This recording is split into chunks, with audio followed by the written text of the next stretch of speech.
రోజు చేస్తే అలవాటు ఉంటుంది. వాళ్ళు బాగా రప్ప చేస్తూనే ఉంటారు. వాళ్ళు కత్తులు కూడా వేరే ఉంటాయి. చేపకు జల్లు కట్ చేస్తారు. హాయ్ అండి. ఈ చేపలు కొన్నది మృగశిర కార్తీక రోజు. ఈ చేపలు కట్ చేసేటానికి చేపల క్లీనింగ్ రాదు, డైరెక్ట్ చెరువు నుంచి తీసుకొచ్చుకొని అమ్ముకోవటం ఒక్కటే ఆయన తెలిసింది.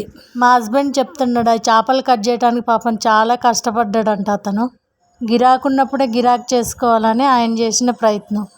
మేమైతే ఈ చేపలు క్లీన్ చేసుకొని అల్లం వెల్లిపాయ పేస్టు, పసుపు, ఉప్పు, కారము, ధనియాల పొడి, జీలకర్ర పొడి, మెంతుల పొడి, కొంచెం నిమ్మకాయ, ఆయిల్ ఇవన్నీ యాడ్ చేసి చేప ముక్కలకి బాగా మ్యారినేట్ చేసుకున్నాం. ఇంకేముంది, కర్రీ ఫ్రై రెండు ప్రిపరేషన్ చేసుకున్నాం. ఈ చేపల కూర ఉడికేటప్పుడు త్వరగానే ఉడుకుతుంది, కానీ దానికి ముందు ఉన్న ప్రిపరేషన్ చాలా కష్టంగా. నా చిన్నప్పుడైతే భద్రాచలంలో బతికున్న చేపలు బకెట్లలో అటు ఇటు కావిడి కట్టుకొని అందుట్లో వేసుకొని వచ్చి అవి శుభ్రం చేసి కడిగి నీట్గా చేసి మనకే ఇచ్చేటోళ్ళు అన్నట్టు. ఆ గోదావరిలో ఫ్రెష్గా పట్టుకొని ఆ బతుకున్న చేపల పెద్ద పెద్ద బకెట్లలో నీళ్ళల్లో వేసుకొని తీసుకొని వచ్చి అమ్మేవాళ్ళు. ఇది భద్రాచలంలో ఉండేటోళ్ళకి వచ్చిన వాళ్ళకే తెలుస్తుంది. నాకైతే చిన్నప్పుడు చేపలు తినటం ఇష్టం ఉండేది కాదు, పెద్దయినాక కూడా ఇష్టం ఉండేది కాదు. నాకు ఆ చేపలు అలవాటు చేయాలని మా అమ్మ నాన్న ఏం చేశారంటే, ఎట్లా చేసేది చేపలు అలవాటు చేయాలని చేపలు తినిపించే ప్రయత్నం చేస్తే ఆ ముళ్ళు ఎట్లా గొంతులో పడ్డది. నాకు ఇష్టం లేనందుకో ఎందుకో కానీ ఆ చేపలు ముళ్ళు అయితే ఎప్పుడైతే గొంతులో పడ్డదో దానికి ఇంకా అదురికి ఇంకెక్కువ చేశారు. అప్పటి నుంచి చేపలు తినుడైతే బంద్ చేసిన కంప్లీట్గా. మళ్ళీ 6th లోనో 7th లోనో మళ్ళీ మా తాతయ్య నాకు అలవాటు చేసిండు ఈ చేపలు తినడం. నాకైతే ఈ చేపల క్లీనింగ్ అస్సలు వచ్చేది కాదు. నా మ్యారేజ్ అయినాక మా హస్బెండ్ వాళ్ళ ఫాదర్ ఏం చేసేటోళ్ళు అంటే చేపలు పట్టుకొచ్చినప్పుడు క్లీన్ చేద్దాం రాని నాకు అట్లా క్లీనింగ్ నేర్పించిండు. అప్పుడు మ్యారేజ్ అయినప్పుడు మేము 2 కోడళ్ళం. నాకే కాదు మా తోడి కోడళ్ళకి కూడా చేపల క్లీనింగ్ నేర్పించింది మా హస్బెండ్ వాళ్ళ ఫాదరే. మా హస్బెండ్ వాళ్ళ ఫాదర్ రైల్వేలో జాబ్ చేస్తారు. అప్పుడప్పుడు రెస్ట్ ఉన్నప్పుడు ఏం చేసేటోడు అంటే చేపలు పట్టడానికి ఆయన టైంపాస్కి వెళ్ళేటోడు. కానీ చేపలు కూడా బాగానే పడేటివి. కానీ నాకు ఇప్పటికీ చేపల కూర తినడానికి మస్తు భయం. ఈ చేపల కూర తినేటప్పుడు కూడా 3 సార్లు ముళ్ళైతే మరి ఎట్లా నేను చూసుకుంటున్నా ఆ ముళ్ళైతే 3 సార్లు గొంతుకు పడినట్టు అయింది. ఇంకా భయం ఎక్కువ. నాకు అర్థమైందంటే చేపల కూర తినాలంటే చాలా జాగ్రత్త అవసరం అని. భద్రాచలంలో గోదావరి కూడా మాకు ఎంతో దూరం ఉండేది కాదు. స్కూలు, ఇల్లు, ఆ రాములవారి గుడి కూడా కొంచెం దగ్గరలోనే ఉండేది. మా చిన్నప్పుడు కనుక అప్పట్లో షాపింగ్ మాల్స్ అవేమి ఉండేవి కాదు కాబట్టి ఎవరైనా టైంపాస్కి భద్రాచలం గుడి అంటే అక్కడ షాపులు అవన్నీ బాగుండేవి, పెద్ద పెద్దవి. ఆ గోదావరి దగ్గరికి వెళ్ళేటోళ్ళు ఆ చేపలు పట్టేది చూసేది అన్నట్టు.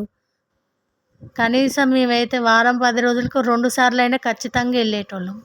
ఆ గోదావరి ఒడ్డుకి వెళ్తే జాలర్లు పట్టే చేపలు వాళ్ళు ఎట్లా వలేసేది ఏంది అనేది మస్తు చూసేది మేము అక్కడ పోయి. మేము చిన్నప్పుడైతే ఆ గోదావరి రోడ్డుని ఎంతసేపు ఆడుకున్నా మాకు తృప్తే అనిపించేది కాదు.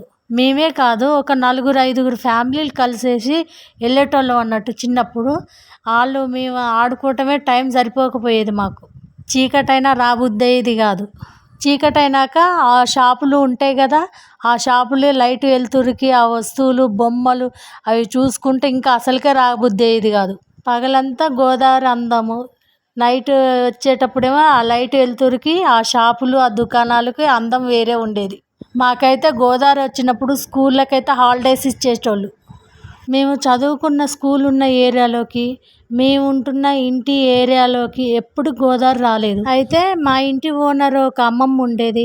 అంత గోదావరి మన ఇంటి దగ్గర నుంచి చూస్తే పొర్లుకుంటూ వస్తుంది, మన ఇంటి వరకు ఎందుకు రాలేదని ఆమెను నేను అడిగేదాన్ని. ఇది ఎత్తు మీద ఉన్న ఏరియా అమ్మ, ఇక్కడ గోదావరి రాదని చెప్పింది.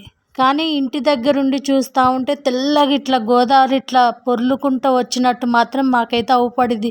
పెద్ద పెద్ద స్టీమర్లు తిరిగాయి గోదావరి వచ్చినప్పుడు.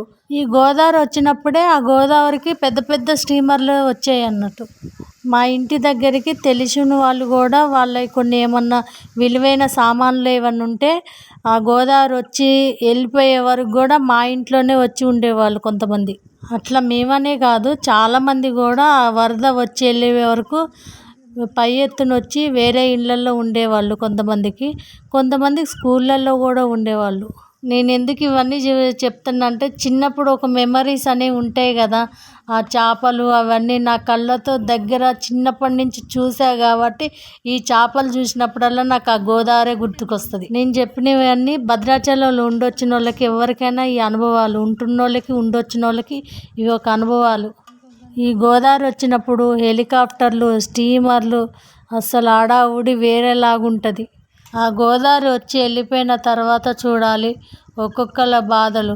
ఆ ఇంటి పైకప్పులు పోయి, ఇంట్లో బీరువాలు వస్తువులన్నీ పోయి మళ్ళీ ఆ ఇల్లుని రెడీ చేసుకోవటం వాళ్ళకి పెద్ద పని అన్నట్టు. ఇవన్నీ నేను అక్కడ ఉన్నప్పుడు ఇవి చాలా వరకు నేను ఎప్పుడూ చూసేదాన్ని ఇట్లనే. ఇప్పుడు నేను భద్రాచలం పోవడం లేదు, ఏమీ లేదు కాబట్టి ఇప్పుడు ఆ భద్రాచలం ఎట్లున్నది ఏందనేది కూడా నాకు తెలియదు. అన్నీ పెద్ద పెద్ద బిల్డింగ్లేని ఇప్పుడు ఆ ప్రాబ్లం ఎవరికి ఉండదు. చేపలు అయితే కిలోల లెక్క అస్సలు ఇయ్యరు. బకెట్లోంచి చేతులు పెట్టేసి చేతులకి ఎన్ని వస్తే అన్ని తీసి ఇచ్చేటోళ్ళు. మనకు అప్పుడు చేపల విలువ ఏందో మనకు తెలియదు కాబట్టి ఏమో అంత పెద్ద పట్టించుకోకపోయేది.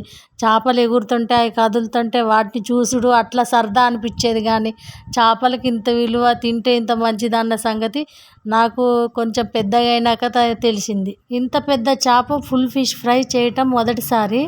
టేస్ట్ మాత్రం సూపర్గా ఉంది. నేనైతే ఫస్ట్ ఫ్రై తినలేదు, కర్రీ తిన్నా. కర్రీ తిన్నప్పుడు కర్రీయే బాగా టేస్ట్ ఉందని అనుకున్నా కానీ దానికి మించిపోయింది ఫ్రై కూడా అంత టేస్ట్ ఉన్నది. మీరందరూ నన్ను సపోర్ట్ చేసి నా వీడియోస్ని సబ్స్క్రైబ్ చేసి లైక్ చేయండి ఫ్రెండ్స్. యూట్యూబ్ వీడియోస్ పెడుతున్నామంటే మాకు కూడా చాలా టెన్షన్గా ఉంటుంది. ఒక ఎగ్జామ్కి ప్రిపేర్ అన్న ఫీలింగ్లోనే ఉంటాం.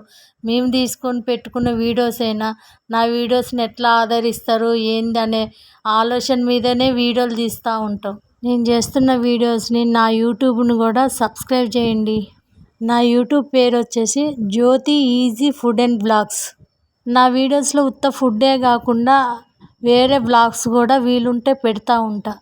నా ఛానల్ కూడా సబ్స్క్రైబ్ చేసి లైక్ చేయండి friends. Please subscribe my channel. నన్ను సపోర్ట్ చేయండి.